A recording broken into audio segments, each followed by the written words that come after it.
Hey Phil, what's going on? Hey Lynn, I'm glad you're here. Car's been having brake problems. I put some new geez. pads on it. Yeah? New rotors on it. Nice. And it still keeps pulling. You want me to take it for a road test? Would you please? Yeah. Let's see what he's talking about. Step on these brakes. Whoa. Yeah, that's a pull. Oh yeah, that's a bad brake pull. Have you ever changed your brake fluid? My what? You have over 100,000 miles and you've never changed your brake fluid? You're supposed to? Nobody ever thinks of changing their brake fluid.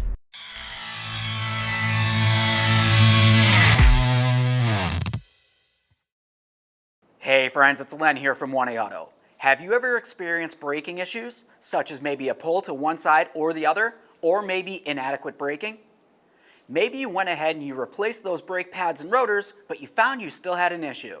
Bad brake fluid can cause swelling or damage to your rubber components of your braking system, such as your flex hoses or the internal components of your master cylinder or even your brake calipers, in which case you might cause premature wear or even damage to even new parts. Any of these issues, whether it's due to contamination in the brake fluid or the boiling point getting lowered to the point that it's starting to vaporize, that can cause some serious issues with the braking materials themselves, even brand new brakes.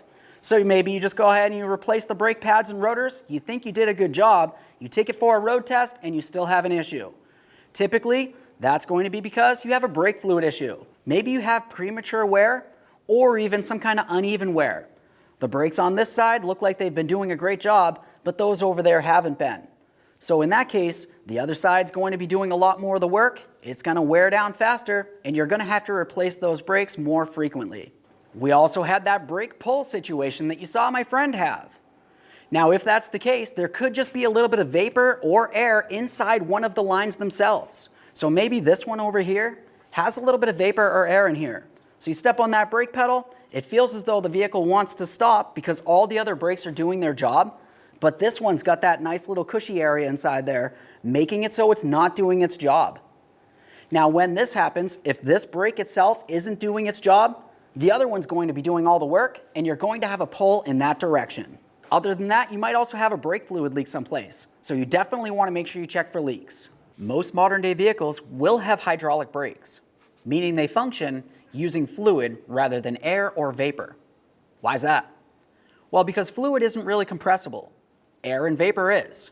So if you were to step on the brake pedal and you had any air or vapor in the lines rather than fluid, you're going to find that that brake pedal can squish down really low before it even starts doing anything, if it does in the first place. Assuming it has plenty of fluid in there and it's in good condition, that fluid is not going to compress and it's going to be able to transfer all the energy getting stemmed from you pressing on that brake pedal, send it all the way down through your brake lines to each one of your brakes as it should be.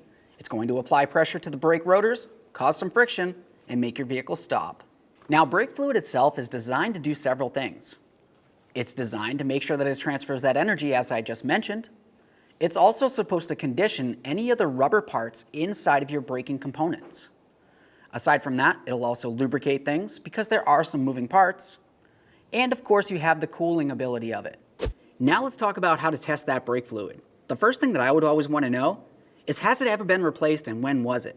Aside from that, when does the manufacturer recommend it? Typically, if you were to look inside the glove box, you're going to be able to find a little owner's manual or a scheduled maintenance binder like this one right here. Of course, you can go ahead and flip through it and it should tell you when it should be replaced. Now, aside from that, you can go ahead and pop the hood and have a look at the master cylinder right underneath on the driver's side. If you can see inside there and the fluid looks like it's brown or discolored in any way, it's probably been in there for a little while and it should more than likely be replaced. It doesn't necessarily mean that you have to replace it, but you definitely do want to test it. And for testing this, it's fairly simple. You can either get a couple test strips, give them a little dip inside that fluid and see exactly what's going on, or you can get yourself an electronic tester like I have right here. For this one, you would just go ahead and turn it on, dip it inside that brake fluid, and it's going to tell you exactly how much moisture is inside of it. So we can push this button. If I was to dip this in the fluid, the higher up it goes, that means that the fluid's bad. If it's all the way down in the 1% range, that essentially means that it has only approximately 1% of moisture inside of the brake fluid, which is typically okay. 2%, not so bad. 3, 4, or even more, not so good at all. Your brakes will stop the vehicle by creating friction, and friction creates heat, a lot of heat really, But that's nothing compared to the amount of heat that's going to be created by the brakes if you are trying to slow or stop this vehicle while driving down a hill. The temperature of that is going to be well over the 212 degrees Fahrenheit that it takes to boil water. That's why it's important to make sure that you have clean, fresh brake fluid in the system. A little bit of moisture in there might not be so bad. The more moisture you have, the lower the boiling point, and if your brakes get hotter than the boiling point of the brake fluid itself, you're going to have some issues. Now we'll continue on with a manual bleed. This is going to be easiest having 2 people. You can do it with 1, but 2 is just a little bit easier. Double check that master cylinder. Make sure it's still up to the maximum line. Have the person inside of the vehicle go ahead and pump up that brake pedal and hold it firm. While they're holding it, make sure you have a collection bucket underneath here and open up that bleeder screw. We're watching to see if any air comes out of the system. If you see even 1 little drop of air, you're going to want to make sure that you repeat the process because just a little bit of air will affect your braking system. Assuming it's just straight, clean fluid, continue on with the process. Right rear, right front, then to the left front. Once you've done all that, go ahead and clean up your mess, reinstall your wheels, double check that brake fluid, and take it for a road test. Now, I hope you liked the video. I hope you found it interesting. If there was something in this video that you found was interesting or you think somebody else might like it, go ahead and share it with them. It would mean everything to me. If you liked the video or even love the video, go ahead and smash on that like button for me. It would mean the world. While you're at it, go ahead and subscribe, ring the bell. That way there you, all of your friends, can be kept up with all of our latest content. Thanks. So why does the boiling temperature rating even matter? Who's boiling their brake fluid? Anybody? What? You need me to take it for a road test? Yeah, would you please? Sure. All right. Maybe you should hand me the keys.